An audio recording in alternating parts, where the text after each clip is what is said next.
Assalamualaikum and good day. My name is Amir Bahari. Today, I would like to share with you the story about my father in conjunction with Happy Father's Day. My father was born in the year 1945. When he was 6, his father passed away, and my grandmother didn't remarry till her death. So my father grew up an orphan. And I had many fond memories about my dad. I am the fourth out of six siblings. And my father had a nickname for me. He always called me Putih-Putih Bapak, my white son, my fair-skinned son. And I grew up being privileged, bordering to having the entitlement attitude. My father, he tends to accede to our request. I remembered when I was 10, my father would bring me to a optician, and he said, "Choose whichever spectacle that you want, son." And I was looking through, and I looked at his glasses, and I said, "I want something like yours." It was a Rodenstock back in 1986, I think. It was a Rodenstock. It cost about 400 ringgit at that time. And I said, "Okay, fine, take it." So, you know where it's my coming from. Privileged family, doing pretty well, and having a son who is something like a spoiled brat. So I remembered vividly when I was 18, I was offered to do computer science in the UK. My dad said, "Nope, you're doing law." I said, "Okay, fine." So I went to law school in UIA, and I remembered my father told me a very short advice. He said, "Son, when you want to go to university, I just want you to do one thing: learn to get a degree." And learn I did. I mean, even though law wasn't really my passion at that time, I was like in the like the attitude like you can have my body but not my soul. But I did learn how to get my first degree. I never failed any law subjects. I never failed any law subjects. Including jurisprudence. Jurisprudence was the hardest, and I'm okay with that. And my father started to play a more important role in my life when I wanted to get married. I didn't have any money. He said, "Okay, no worries." He said, "We'll pay for it." So he did. He gave all the hantaran was his money. The kenduri was his money, and there I was, you know. And when I completed my chambering, I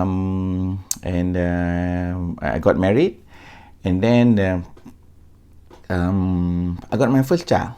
And at that time, I chose to be an entrepreneur. So being an entrepreneur has its ups and downs. And when I got my first child, I didn't really have much money, and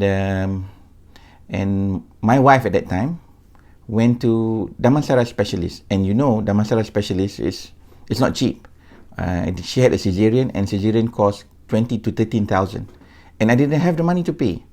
And when my dad came to the hospital, he gave me not a piece of check, but the whole checkbook. He said, "Son, if you need any money, just sign.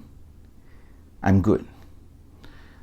Imagine giving me the whole checkbook of which I'm a signatory, and the money was not mine. And he was okay with that. And when I completed my chambering, I decided to pursue the path of entrepreneurship.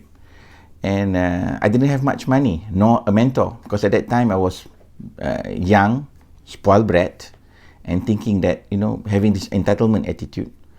And my dad actually loaned me $1 million, a million ringgit, in total, $1 million ringgit. Because each time I didn't have money, I would go to him, and you know, he'll be like, blah, blah, blah, blah, blah. How much do you need? He just sign, and he'll write in this little book, you know, all the loans that the children take from him, he'll write in a little book. And I continued with that. And we practiced together in the legal firm. And he was the main partner, and actually there were many times where we actually couldn't see eye to eye on certain things, because my dad, basically, he is an analyzer. He likes to think through and through, and I am the player, To me, my opening gambit is always being flamboyant and being playful. So we didn't see eye to eye on many things. But I must say that as the partner of the firm, he made sure that all the staff salary was on time. All the EPF were paid, because I know a lot of legal firms do not pay EPF. And he was a fair man, I must say. He was a fair man. And the most important thing that I really admired about my dad is that he never talked bad about other people, except for once. He spoke ill of one person to me only once. And the most interesting part about my dad is that, being a lawyer and a family, one thing that you didn't know is that when I got my divorce, my second divorce, he acted for my ex-wife. And I had this conversation with my ex-wife, and she said, "You know what? You're such a rotten man that your father is my lawyer." And I said, "No, hey, look at it this way. I look at it this way. He's acting for you because he wants to make sure that he got rid of you properly this time." So, and we laugh about it, and we said, "No, actually, my father he wanted to make sure that my interests and and my ex-wife's interests were taken care of. Actually, not our interest, it was our children's interest. He didn't want us to quarrel. And when he gave me the settlement agreement, I just signed it. When he gave, I just signed. I didn't even read through and said, "Look, Dad," I said, "I know you're looking for the best interest of your grandchildren and you don't want us to prolong our quarrel. I'm good." I just signed and I gave to him. And one thing that I find interesting about my dad is that, see, in my family, we had 6 siblings. And there are 3 divorces. 3 marriages ended in a divorce. And all the daughter-in-laws, ex-daughter-in-laws, actually still come and visit him till today. Every Raya, when they come to the house, he will treat them just like his own daughter. He's a man of big heart. He doesn't bear any grudge on anybody. Now that's my father. So, from him, I learned that being a father is not easy. You got to have lots of money. And more importantly is that he taught me the value of being responsible. And whatever mess that I'm in, he's always there to help me. And he's always there to cover my back. If there's one thing that I would describe my dad in one word, it will always be blanket. When I was going through a divorce, there were nights that I would actually sleep in his room.